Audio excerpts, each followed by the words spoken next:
AITA for not expecting elves to suffer from male pattern baldness. Sorry in advance because this is kind of a weird one and not very high stakes. Also, English is my second language, so sorry if there are any mistakes. Me 22 and a few friends all early 20s, Emma for chatting the other day and I forget why, but the conversation topic went to Tolkien and Lord of the Rings, which we are all fans of to various levels. Necessary trivia: elves in Tolkien are generally aesthetically perfect, ethereally beautiful. You know the deal. Now if you haven't seen the LOTR movies, there's this elf who has a really noticeably receding hairline, like Widow's Peak in reverse, and it's very noticeable because LOTR elf's hairstyle is long swept back hair, and the camera zooms in wide on the guy's face a lot so there's no missing it. And I mentioned during the conversation that when I first watched the movies years ago I found it really funny that they let this elf keep his crazy hairline because you'd not expect an elf to suffer from male pattern baldness. I didn't say he was ugly or anything, just that it was unexpected amusing. A guy in the group, Jake, has the beginnings of male pattern baldness, very slight b2, not really noticeable at all unless you look for it, but I of course understand he may be feeling insecure about it.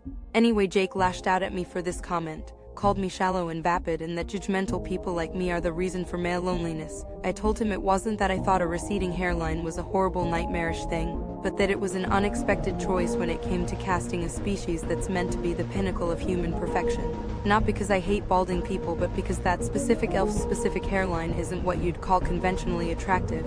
Didn't say it's good or bad, just that I found it funny at the time. Jake blocked me off everything and is posting a ton of subtweets about not making fun of things people can't change. I repeat, I said this about the elf, and not a comment on baldness itself. I meant well, but he's so annoyed that I am not questioning whether I'm in the wrong and don't realize because I am not a man or balding myself. I did apologize, Lisa, and said I only intended to say it about the elf, but he's just not having it. AITA, thanks for reading all this. Sorry, I know it's a bit weird.